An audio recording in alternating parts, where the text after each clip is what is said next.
Hiki ni kibanda ambacho tumekiwekea bomba hizi kwa ajili ya dukani.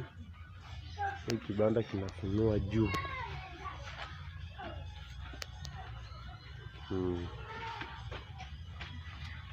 Ukiangalia vizuri inaonekana hapa. Baada ya kupaacha wazi, tunaweka kitu kama hiki.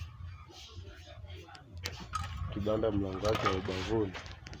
Unaweza kujifungulia kwa kioski fulani. Mambo yanaenda. Mpaka pembeni hivi. Hapo sawa. Niko na engineer wangu hapa. Mambo yanaenda.